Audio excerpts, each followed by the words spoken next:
ملے ہیں جس کی مہک سے ثواب بھدرک میں، قسم خدا کی وہی ہے گلاب بھدرک میں۔ ملے ہیں جس کی مہک سے ثواب بھدرک میں، قسم خدا کی وہی ہے گلاب بھدرک میں۔ وہی تو قادری چشتی نشے میں رہتا ہے، وہی تو قادری چشتی نشے میں رہتا ہے، جو پی لیا ہو نسیمی شراب بھدرک میں، جو پی لیا ہو نسیمی شراب بھدرک میں۔ اور کرنا مقابلہ میرے بابا سے بعد میں، مقام بابا پہ پہنچو گے بعد میں، لیکن مقام بابا پہ پہنچو گے بعد میں، لیکن انہی کے جوتی کا لاؤ جواب بھدرک میں۔ مقام بابا پہ پہنچو گے بعد میں، پہلے انہی کی جوتی کا لاؤ جواب بھدرک میں، انہی کے جوتی کا لاؤ جواب بھدرک میں۔ آئیے چند شعر علیم الدین بیگا صاحب نے کہا تھا کہ نہ جانے سرکار کب کدھر سے آ جائیں۔ شعر آپ کے سماعتوں کے حوالے، مسور زمانہ سر کبھی میں نے کہا تھا، شہر بھدرک تیرے بازار نکھرتے ہوں گے، شہر بھدرک تیرے بازار نکھرتے ہوں گے، تیری گلیوں سے جو سرکار گزرتے ہوں گے۔ شہر بھدرک تیرے بازار نکھرتے ہوں گے، تیری گلیوں سے جو سرکار گزرتے ہوں گے۔ اور شعر آپ کے سماعتوں کے حوالے، سج گئی شہر کے ہر گاؤں کی ساری گلیاں، گھر کے بام و در و دیوار نکھرتے ہوں گے، گھر کے بام و در و دیوار نکھرتے ہوں گے۔ اور تم محبت کی نظر سے تو ذرا دیکھو انہیں، تم محبت کی نظر سے تو ذرا دیکھو انہیں، چاند سورج کی طرح دونوں چمکتے ہوں گے، چاند سورج کی طرح دونوں چمکتے ہوں گے۔ اور شعر ہے مہکا مہکا سا ہے بہتا ہوا دریا گوہر، مہکا مہکا سا ہے بہتا ہوا دریا گوہر، میرے آقا یہاں شاید وضو کرتے ہوں گے، میرے آقا یہاں شاید وضو کرتے ہوں گے۔ آئیے مزہ کو چاشنی کو بدلا جائے۔ آپ کے سماعتوں کے حوالے ابھی تک نعت و مناقب کے اثار پیش کیے جا رہے تھے۔ آئیے جہاں نعت و مناقب آپ کے دل کو گرمانے کا سامان مہیا کرتے ہیں، وہیں پر تقریر اور وہیں پہ بیان، وہیں پر خطابت آپ کے دل کو راہ دکھانے کا کام کرتے ہیں۔ میں کہوں گا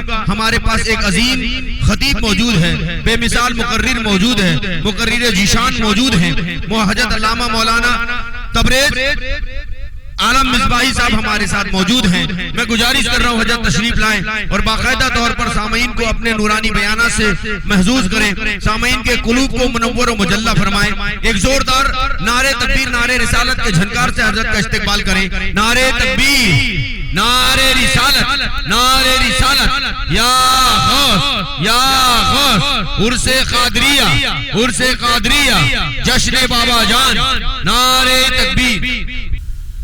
قل لا أسألكم عليه أجرا إلا المؤدة في القربى صدق الله المولانا العظيم وصدق رسوله النبي المبين المتين الكريم ونحن على ذلك لمن الشاهدين والشاكرين والحمد لله رب العالمين۔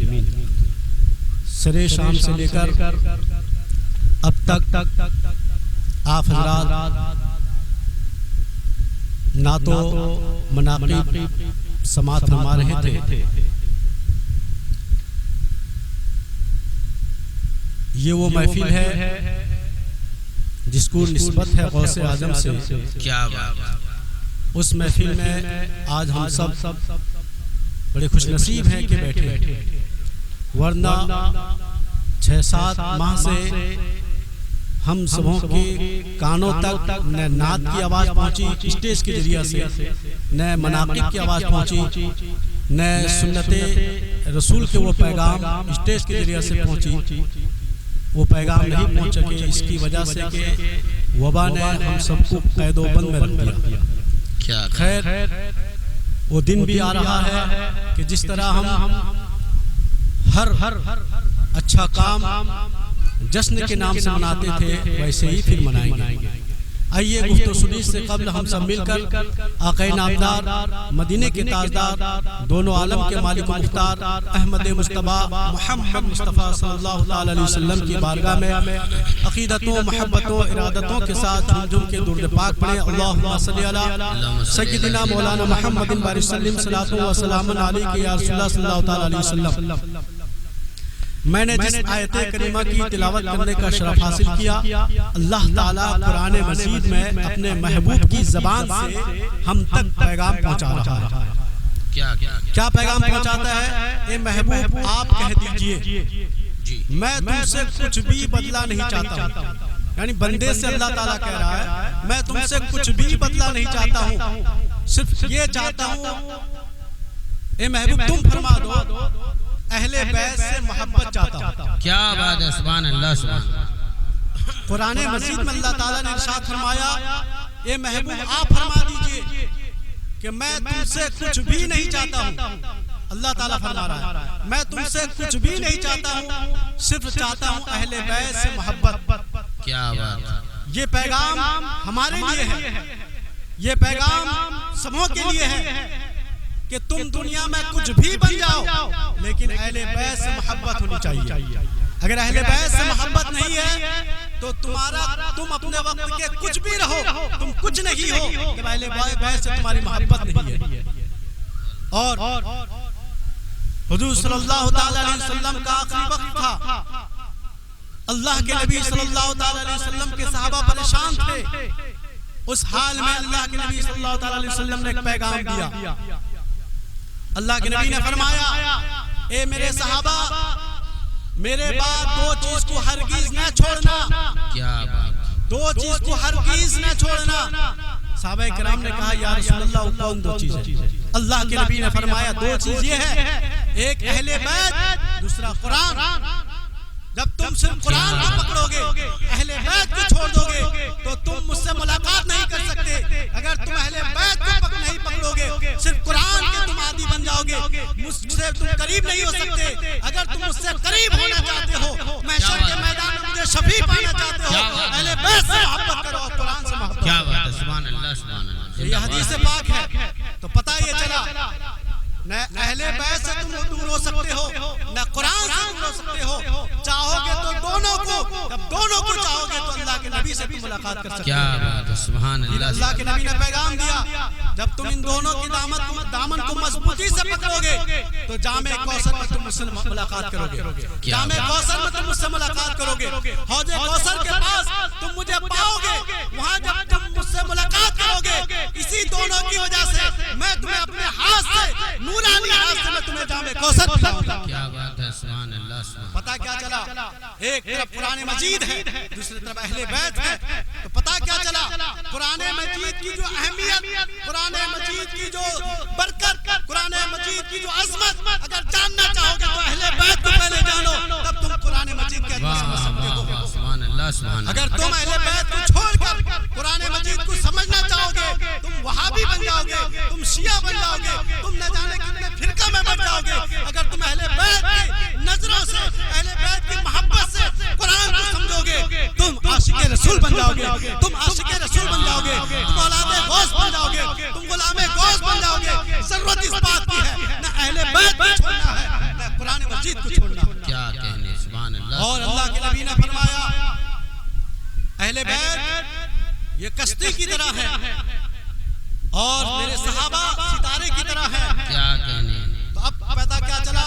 سائنسدانوں نے، بڑے بڑے جو کشتی کے جو ماہر ہیں، جب وہ کشتی چلاتے تھے تو وہ تو اندھیری رات ہے، وہ سمندر کی گھٹا ٹوپ برسات ہے، اس میں کیسے کشتی چلاتے تھے؟ جب کشتی چلاتے تو ستارے کو دیکھ کر یہ ستارہ فلاں علاقے کے لیے جا رہا ہے، راستہ بتاتا ہے. یہ ستارہ فلاں علاقے کے لیے راستہ بتاتا ہے. یہ ستارہ فلاں علاقے کے لیے راستہ بتاتا ہے. تو اللہ کے نبی نے اہل بیت کو کشتی بتایا اور کشتی کی طرح بتایا، صحابہ کو ستارے کی طرح بتایا. تو معلوم یہ ہوا جب تم عشق اہل بیت جب تمہارے دل میں بساؤ گے، صحابہ کی محبت بھی اگر ساتھ میں رہے گی تو تم سفر میں جب سمندر کا سفر کرو گے اس سفر میں اہل بیت کے ساتھ رہو گے. راستہ صحابہ کرام بتائیں گے، راستہ صحابہ کرام بتائیں گے. اب کون سا راستہ صحابہ کرام بتائیں گے؟ اہدنا الصراط المستقیم، یعنی سیدھا راستہ صحابہ کرام بتائیں گے. اب میں آپ کو مختصر میں بتاؤں یہ سیدوں کا مرتبہ ہمیں ہندوستان میں کس نے دیا؟ سید تو ہندوستان میں بہت پہلے سے آ چکے تھے لیکن مرتبہ ان کی عظمت میرے اعلیٰ حضرت نے بتایا. تیری نسل پاک میں ہے بچہ بچہ نور کا، تو ہے نور، تیرا سارا گھرانہ نور کا. کیا بات ہے، واہ واہ واہ. اعلیٰ حضرت درس دیتے ہیں سیدوں کے بارے میں. جب تم سنو کہ سید صاحب ادھر ہیں ان کی طرف قدم بھی نہ کرو.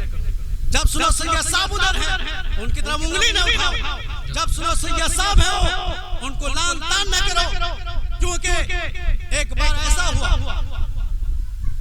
اعلیٰ حضرت کی طبیعت بہت خراب تھی، بہت خراب تھی، بخار ہو گیا. ان کے ایک مرید نے ایک بار آ کر کہا اعلیٰ حضرت آپ میرے گھر چلیے. اعلیٰ حضرت نے کہا کہ میری طبیعت خراب ہے.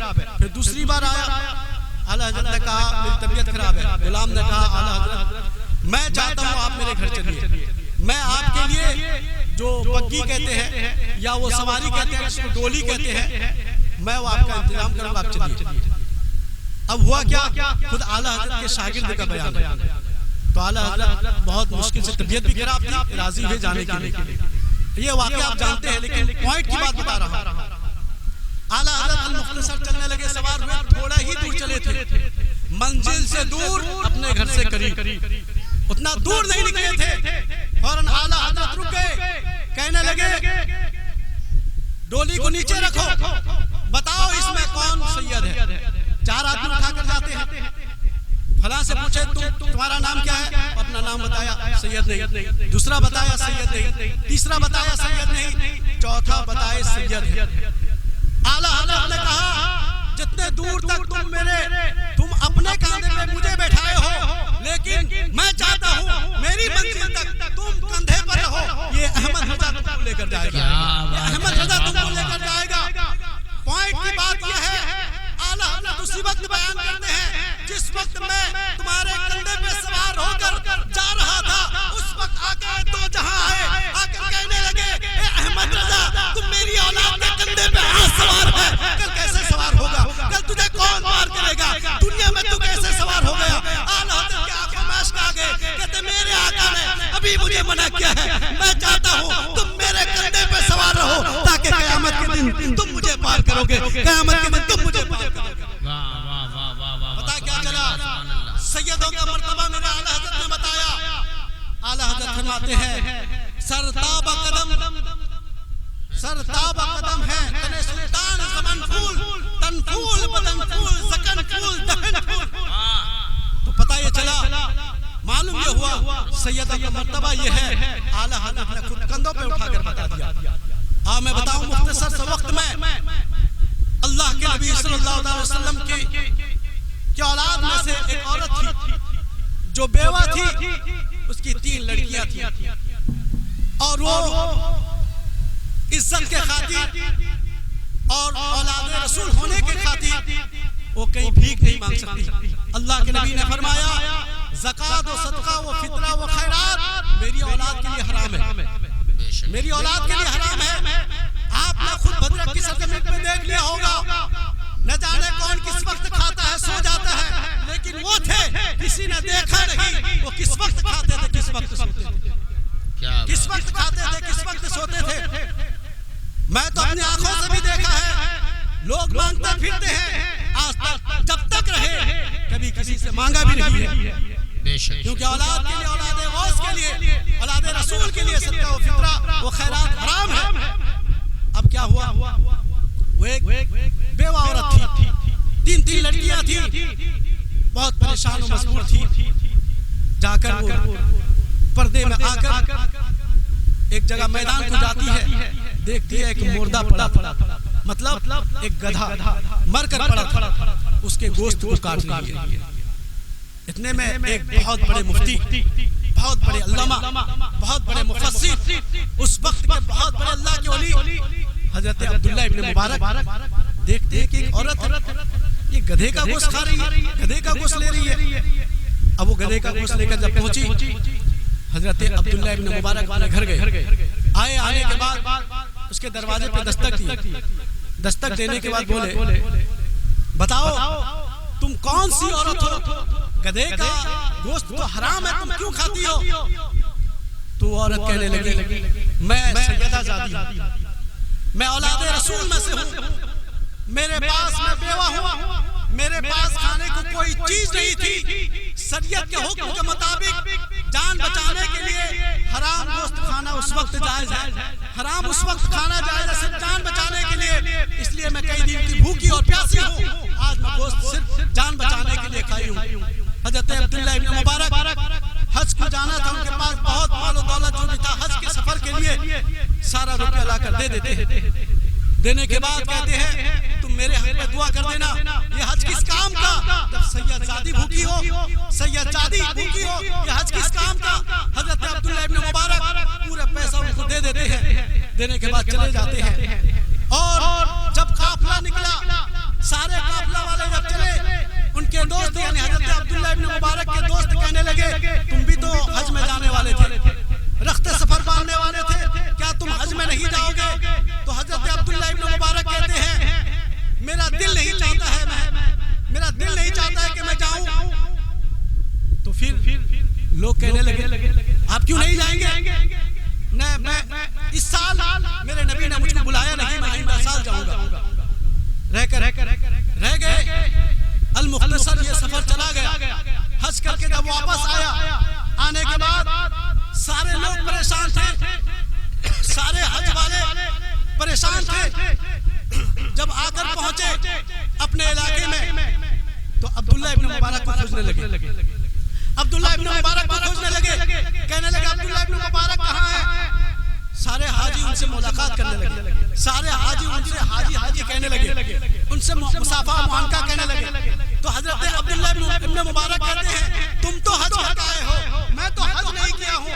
سارے حاجی کہتے ہیں تم جھوٹ کیوں بولتے ہو؟ مکہ میں ہم نے تمہیں دیکھا ہے، مدینہ میں ہم نے تمہیں دیکھا ہے، غلاف کعبہ کے پاس تمہیں ہم نے دیکھا ہے، صحیح کرتے وقت ہم نے تمہیں دیکھا ہے، مزدلفہ میں ہم نے تمہیں دیکھا ہے، اور جمعرات کے وقت ہم نے تمہیں دیکھا ہے، اور شیطان کو کنکر مارتے وقت ہم نے دیکھا ہے، رسول اللہ کے روضے کے قریب ہم نے تمہیں دیکھا ہے. تم جھوٹ کیوں بولتے ہو؟ اللہ اکبر یا رسول اللہ. واہ واہ واہ، زندہ باد.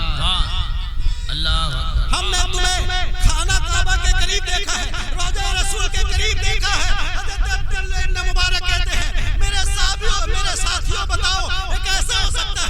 عبداللہ تو اپنے گھر میں ہے، مبارک تو اپنے گھر میں ہے، یہ تو گیا نہیں ہے، حج کیا نہیں ہے.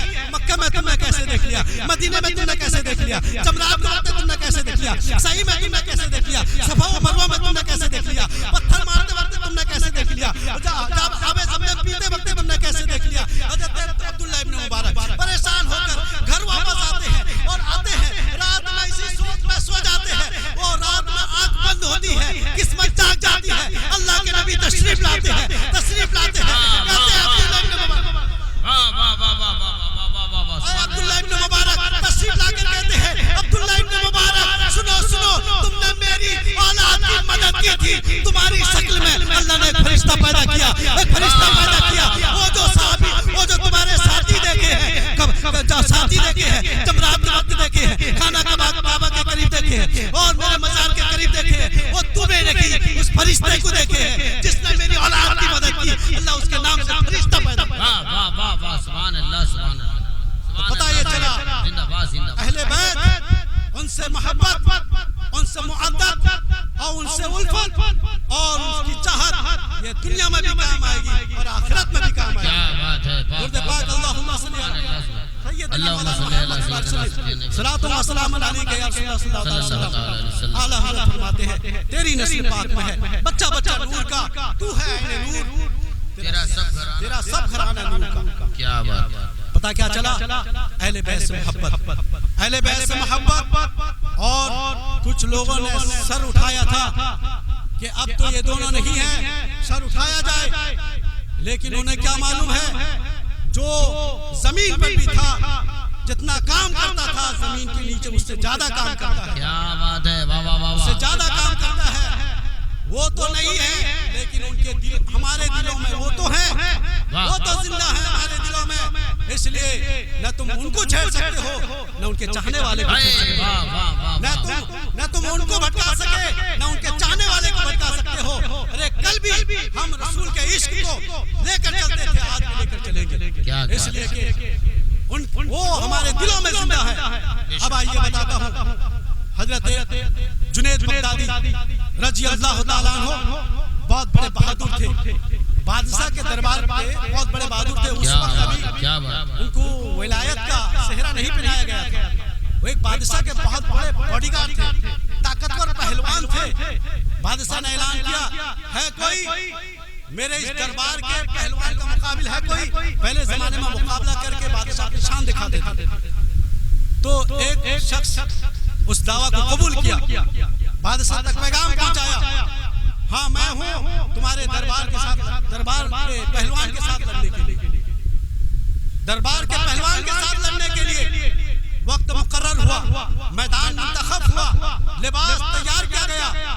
جب لباس کی لمبائی چوڑائی دیکھی گئی، بادشاہ بھی حیرت میں پڑ گیا، جنید بغدادی بھی حیرت میں پڑ گئے، یہ کون سا پہلوان ہے جس میں اتنا میٹر کپڑا پہنتا ہے، وہ کیا لڑے گا میرے مقابل، وہ کیسے میدان جیت سکتا ہے؟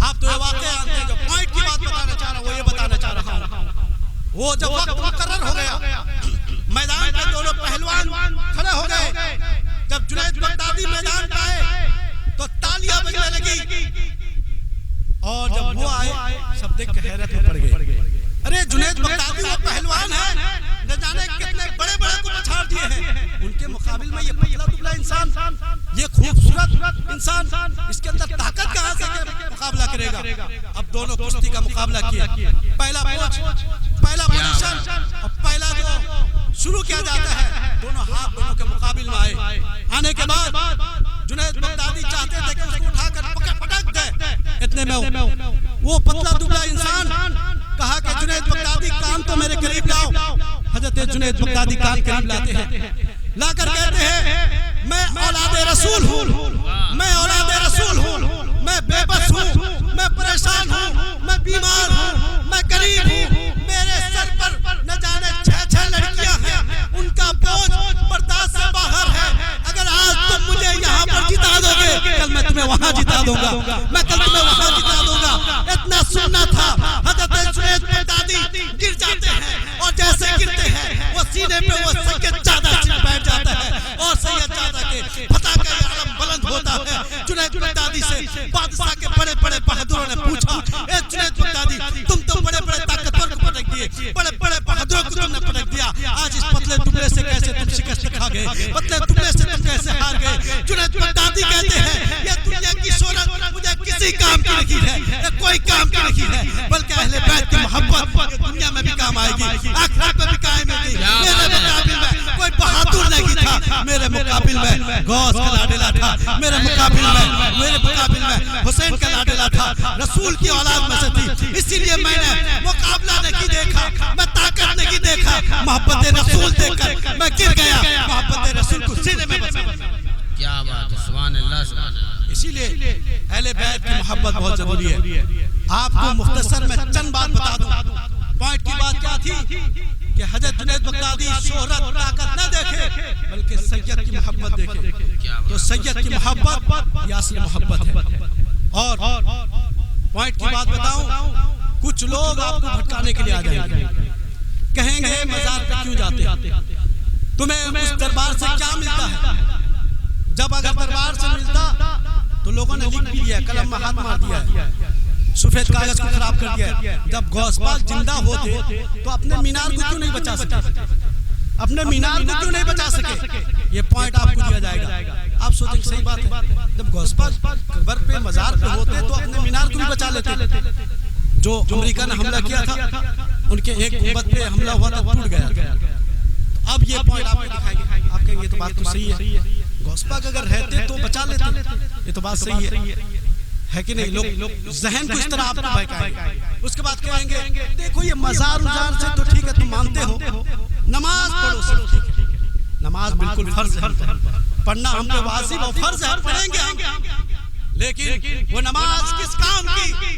جس نماز اور جس نمازی کے دل میں محبت رسول نہ ہو، صرف سر پہ نماز ہو اور سجدے کا گھٹا ہو کوئی ضروری نہیں ہے۔ نماز پڑھنے سے چہرہ خوبصورت ہو جاتا ہے، گھٹا بنتا ہے دیکھو بدصورت ہو جاتا ہے، کیونکہ ان کے دل میں رسول اللہ کی عداوت ہے، ان کے دل میں رسول اللہ کا بغض ہے، جس کی وجہ سے وہ نمازی بھی تو بن جاتے ہیں لیکن نمازی بن نہیں سکتے ہیں، نماز پڑھ کے تو نمازی بنتے ہیں لیکن نمازی نہیں بن سکتے ہیں۔ اب ہوا کیا، آپ کو بھٹکائیں گے، یہ مزار سے کیا ملتا ہے؟ کچھ لوگ بھی بہت پریشان رہتے ہیں، کہتے میں تو کئی بار گیا دربار پہ، چادر چڑھایا، منت کیا، اولاد نہیں ملی، کہا میرا تو منت پورا نہیں ہوا۔ کہتے ہیں کچھ لوگ 10 بار گئے منت نہیں ہوا، پورا نہیں ہوا۔ ایک بات بتاؤ، اگر باپ اچھا ہو، بیٹا کیا ہو؟ شرابی ہو، اور باپ کے پیسے سے ہی چلتا ہو.